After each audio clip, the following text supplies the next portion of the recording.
Hey, what's going on, guys? It's Brainbean here again, and today we're going to be taking a look at two wireless gaming keyboards. With the release of the Blackwidow V3 Pro, we now have a keyboard that's designed to compete with Logitech's G915 wireless, which up until recently has been kind of off on its own in the full-size wireless mechanical keyboard market in that price point.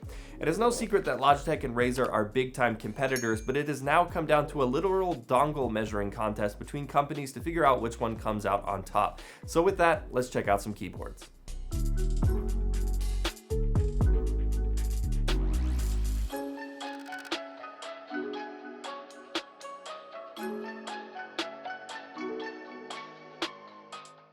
Starting with the overall construction and design, these are both full-size wireless mechanical keyboards.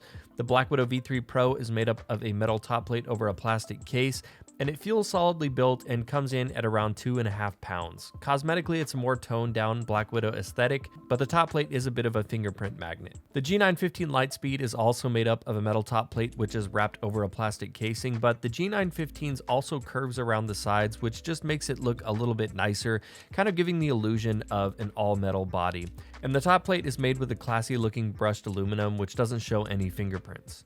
The G915 is a little bit lighter at 2.25 pounds. In terms of branding, the G915 has an RGB illuminated G logo at the top left corner of the board, and the Blackwidow V3 Pro has an RGB Razer logo just under the spacebar. The Blackwidow V3 Pro comes with a plush padded leatherette wrist rest that is something that the G915 doesn't have. In terms of extras, both these keyboards have a row of dedicated media keys at the top right corner of the board. The Blackwidow V3 Pro has 4 dedicated buttons and a digital dial, and there are no other dedicated keys on the Blackwidow V3 Pro, as Razer's been choosing to go all in on their Hypershift tech lately. This does make for a cleaner looking board, however.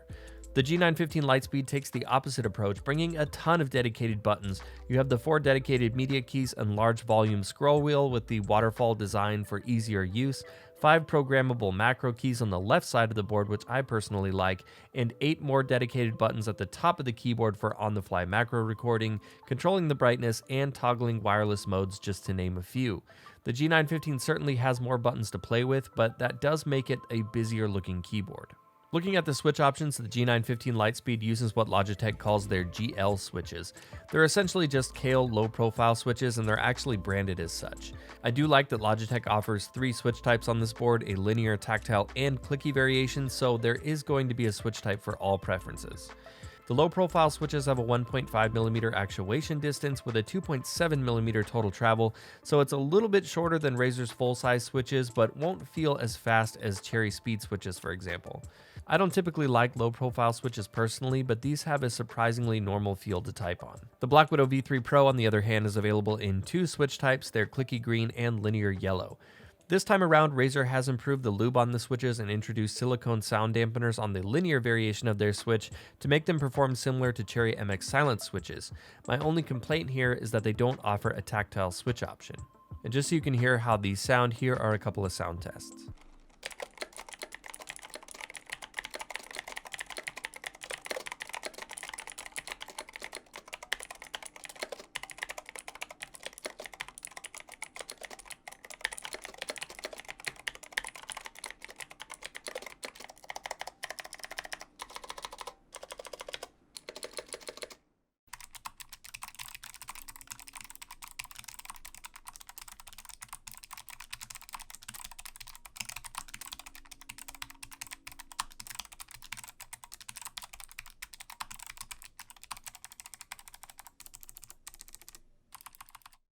The keycaps on the Blackwidow V3 Pro are made of double-shot ABS, and they do have all of their secondary characters lit, while the G915 Lightspeed has painted ABS keycaps and does not have their secondary characters lit, which can be kind of a pain in the butt when using the keyboard in the dark. The Blackwidow V3 Pro uses a standard layout, and because of the Cherry MX compatible Razer switches, there are a ton of aftermarket keycap options out there if you want to upgrade from the ABS keycaps. This simply isn't an option with the G915 though, as low-profile keycaps really aren't available as an aftermarket option right now. In terms of lighting, both keyboards are going to perform fairly similar. They both have clear switch bodies which allow for more light to spill out over the keyboard, and both Logitech and Razer's companion softwares allow for almost the same amount of lighting customizability. Razer does have the added advantage of having a ton of supported games for reactive in-game lighting effects, but Logitech has a pretty cool screen sampling option too that will mimic whatever's going on screen with the keyboard, so they both have their advantages and disadvantages. Both keyboards look bright and vibrant at max lighting, although I will give the edge slightly to Logitech on this one, as the Blackwidow V3 doesn't quite look as good at lower brightness settings. And that's probably something you're going to have to get used to because these boards are wireless, and running them at max brightness is going to suck the battery life like crazy. And looking at the battery life, this is one area where Logitech absolutely slays Razer. It's not even close. Just check out these examples. The G915 with no lights on is going to give you 136 days of use. 136 days, or 1,088 hours. The Blackwidow V3 Pro, on the other hand, 192 hours. So we're talking a massive difference. At max RGB, the G915 is going to give you 96 hours, or about 12 days at 8 hours per day use, while the Blackwidow V3 Pro is going to give you about 5 hours, 5 to 8 hours is essentially what we're looking at. So yeah, really no comparison there whatsoever. Both keyboards use their own proprietary version of wireless connectivity. Razer uses their Hyperspeed Wireless, which uses the included dongle to connect to the computer, and you feel up to playing a game and hide the dongle, they do have a storage compartment inside the Blackwidow V3 Pro as well. The G915 uses Logitech's Lightspeed Wireless, which also uses a dongle to connect. And in case you're wondering, both of these keyboards do have very similar sized dongles, which leads to the old adage, it's not the size of the dongle that matters, it's where you plug it in, particularly in Razer's case, because you can get kind of a spotty connection depending on where you have it in the PC and where the dongle is in relation to the keyboard, particularly in how far away you get with it.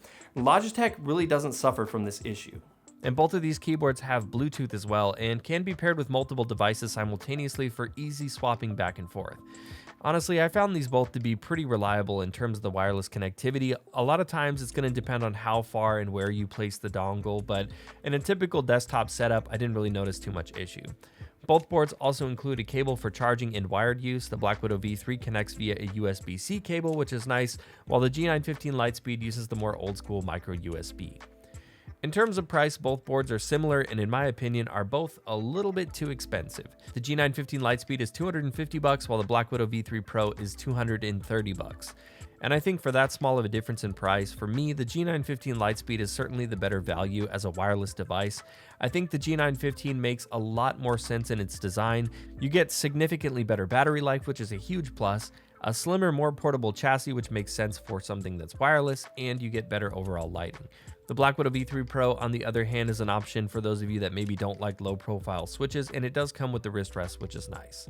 All things considered, if the hefty price tag on these boards doesn't scare you away, my recommendation would be to go with the G915 Lightspeed. Well, that's it for the comparison, guys. Like I mentioned, this is just meant to be a comparison between two keyboards that are meant to target the same area of the market, but there are plenty of other wireless mechanical keyboard options that don't come anywhere near this price point. So if this is a little bit out of the ballpark for you, there's still a lot of options if you want to go that route. You guys can give this video a like if you enjoyed it to show your support, and I'd like to encourage you guys to subscribe if you've made it this far into the video and you found it helpful. Let me know in those comments down below which one of these keyboards is your favorite, and of course you can follow me on Twitter at BrainBeanGaming for all of my giveaway announcements, as well as just keep up with what's going on with the channel. Anyways, guys, that's it for this one. Stay safe out there, take care of each other, and I will see you in the next one.